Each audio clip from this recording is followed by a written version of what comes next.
My fiancé said over dinner. I'm not sure I'm ready for marriage. I said, I understand. Then I returned the $15,000 wedding venue deposit. Non-refundable, but they made an exception. When she came home with bridal magazines 3 days later talking about our big day. Original post. I 31. Mel had been with Jessica, 29 for 4 years. We met at a charity marathon in Portland where I was volunteering at the water station and she was running her first half marathon. She had this infectious energy, even when she was exhausted and cramping at mile 10. I gave her an extra cup of water and some words of encouragement. She finished the race, came back to find me afterward, and asked if I wanted to grab coffee sometime. That coffee turned into dinner, which turned into 4 years of what I thought was building something real. Jessica was a pediatric nurse at Oregon Health and Science University. I worked as a senior software engineer at a tech startup downtown.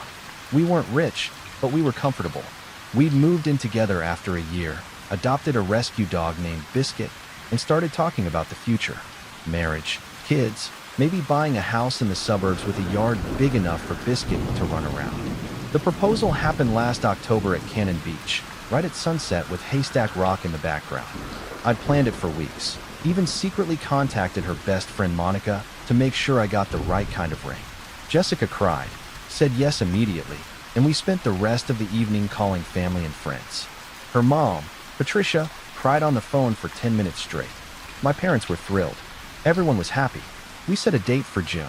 Jessica wanted a summer wedding, something outdoors if possible, with lots of flowers and natural light. We started planning immediately. I took the lead on a lot of the logistics because Jessica's schedule at the hospital was unpredictable. She worked 12-hour shifts, sometimes overnight, and wedding planning during those stretches was basically impossible. I didn't mind. I actually enjoyed it. I toured venues, met with caterers, interviewed photographers. I created spreadsheets, compared prices, read reviews. After 2 months of searching, I found it. Evergreen Estate, a stunning outdoor venue about 40 minutes outside Portland. It had massive oak trees, a restored barn for the reception, and these beautiful garden paths perfect for photos. The capacity was 150 guests. The price tag was steep, $15,000 just for the venue rental, not including catering, flowers, or anything else. Their contract explicitly stated the deposit was non-refundable under any circumstances. I showed Jessica the photos and videos. Her eyes lit up. "This is perfect," she said, squeezing my hand. "This is exactly what I pictured." I put down the deposit in January, $15,000. It hurt my savings account, but I figured it was an investment in our future. Jessica kissed me and promised she'd take over more of the planning once her schedule calmed down. But her schedule never really calmed down.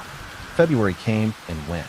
March arrived, and we still hadn't picked a caterer, hadn't sent save the dates, hadn't done dress shopping. I started getting worried. Every time I brought up wedding tasks, Jessica would get this distant look. "We have time," she'd say. "June is still months away." Then came the dinner that changed everything. It was a Tuesday in mid-March. I'd made reservations at Departure, this upscale Asian fusion restaurant on the top floor of a downtown hotel. It was one of our favorite places, where we'd gone for our first anniversary, where we'd celebrated when she got promoted to charge nurse, where we'd toasted after I got my stock options. I thought a nice dinner might help us reconnect and maybe make some wedding decisions. We ordered our usual sushi appetizers. She got the Korean fried chicken, I got the beef bulgogi.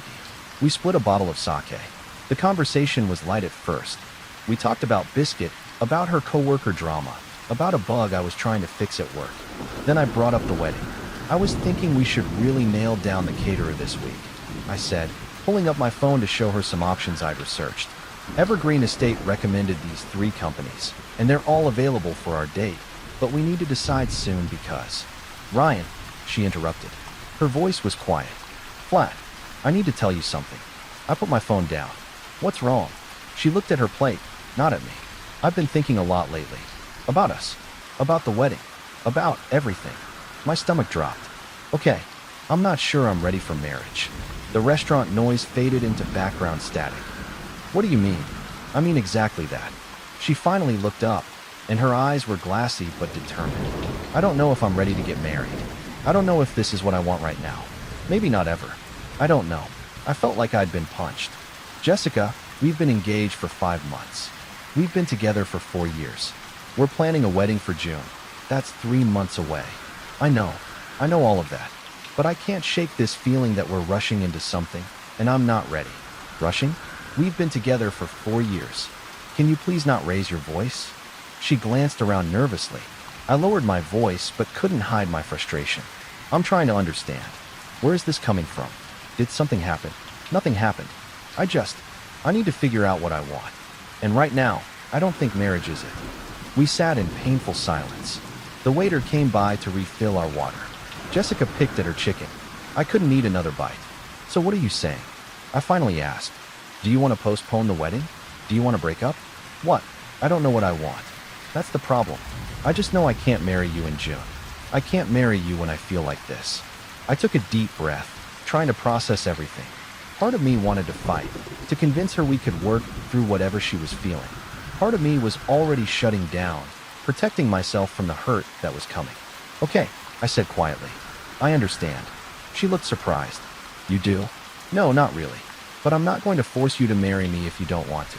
That's not how this works. We finished dinner in near silence. I paid the bill, $1.80 with tip, money I'd normally consider well spent, but now felt like throwing cash into a fire. We drove home separately since we'd taken both cars. When I got back to our apartment, Jessica was already in the bedroom with the door closed. I sat on the couch with Biscuit and stared at the wall. The next morning, I called Evergreen Estate. Hi, this is Ryan Matthews. I have a venue rental booked for June 14th, and I need to discuss canceling. The event's coordinator, a woman named Sarah, sounded sympathetic. Oh no, I'm so sorry to hear that. Unfortunately, as stated in our contract, the deposit is non-refundable under any circumstances. We have that policy because... I understand the policy, I said, but I'm hoping we can work something out. The wedding is still 3 months away. Surely you can rebook the date. It's possible, but our contract is clear. However, let me speak with the owner and see what we can do. Can I call you back? Sure. Thank you.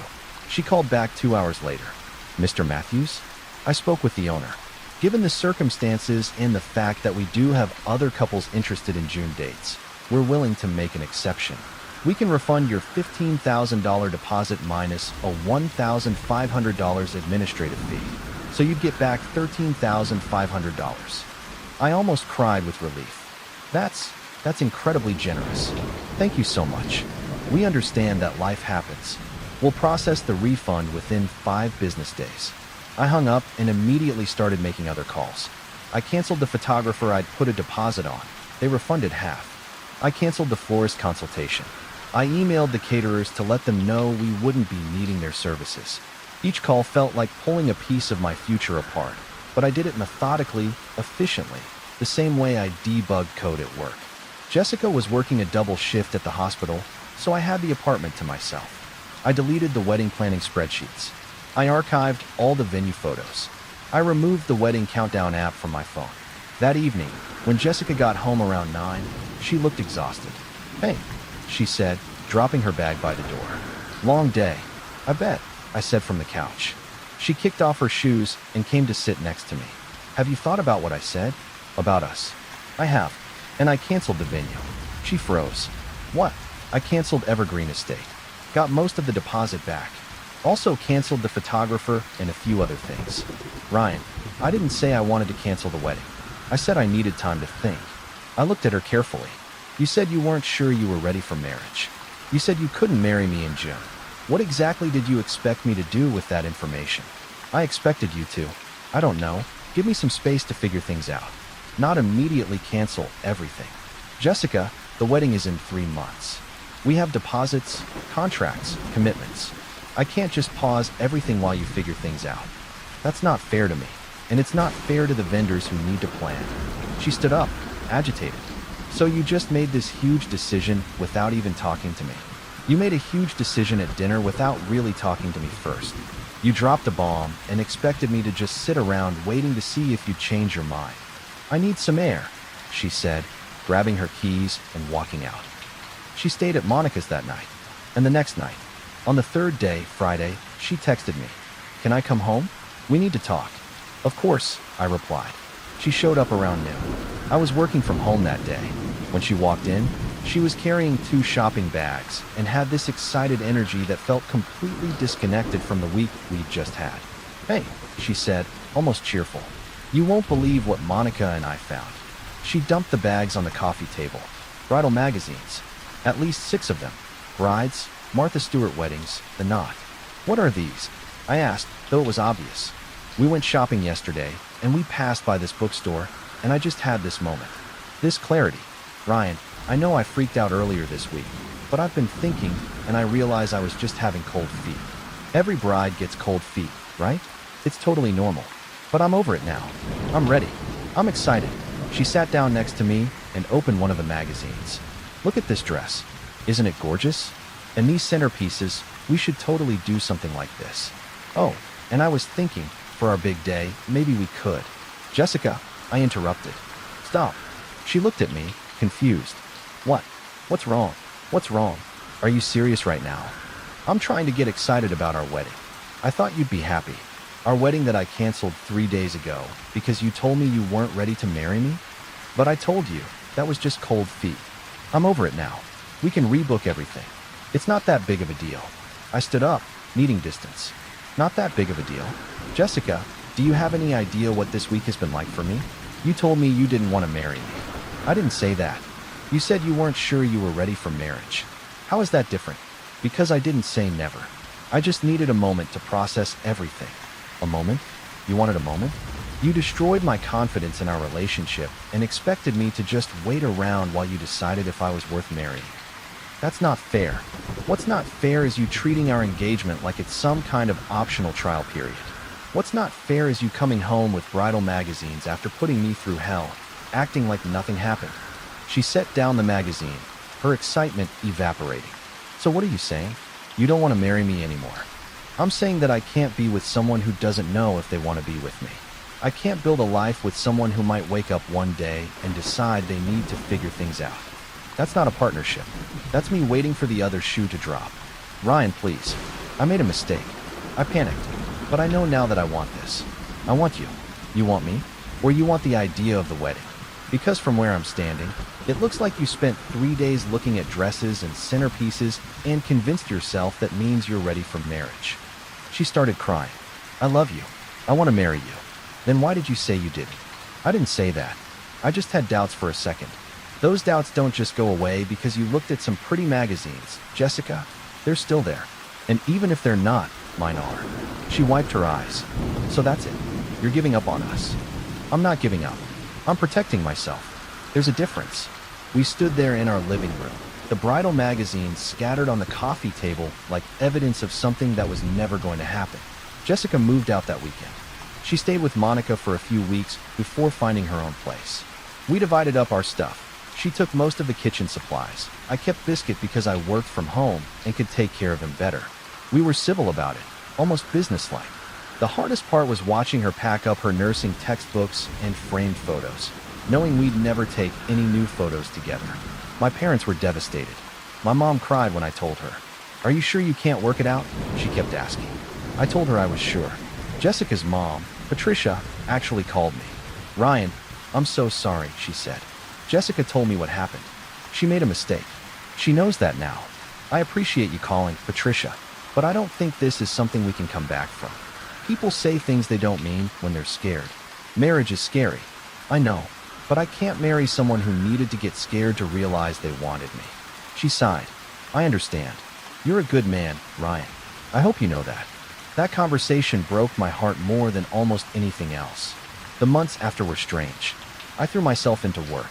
My startup was in a growth phase, and there was plenty to do. I started running again, something I'd let slip during the wedding planning chaos.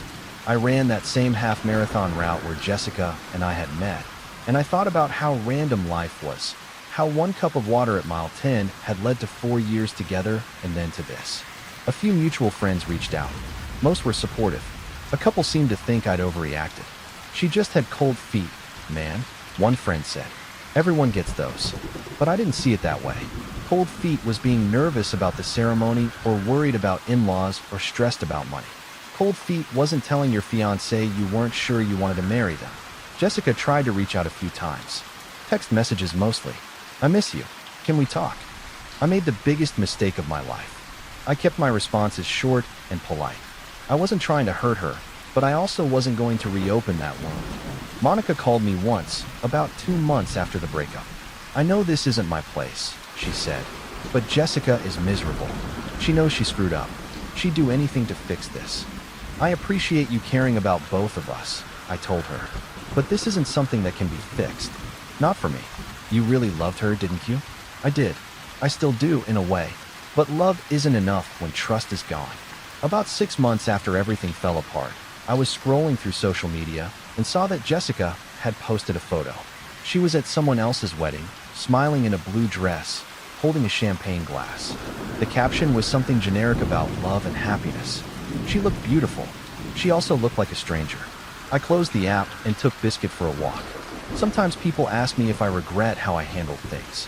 If maybe I should have given her another chance, gone to couples counseling, tried to work through her doubts. And honestly, I don't think so. Because the moment she said she wasn't sure she was ready to marry me, something fundamental broke. Not just her commitment to me, but my ability to believe in our future. I've started dating again. Nothing serious yet, but I'm open to it. I'm 32 now, still at the same company, but in a better position. Biscuit is getting older, but still loves his walks. I'm doing okay. Better than okay, actually. Would I do it all again, knowing how it ended? Yeah, I would. Because I loved her genuinely, planned a life with her honestly, and when it fell apart, I handled it with dignity. I didn't beg. I didn't manipulate. I didn't try to guilt her into staying. I just accepted that sometimes people don't know what they want until they've lost it, and by then, it's too late. Those bridal magazines stayed on our coffee table for 3 days after she moved out. I finally threw them in the recycling. All those glossy photos of perfect dresses and beautiful venues and smiling couples. None of it meant anything without certainty, without trust, without someone who was all in. I'm still looking for that person, but I know now that I'd rather be alone than be with someone who treats forever like a maybe.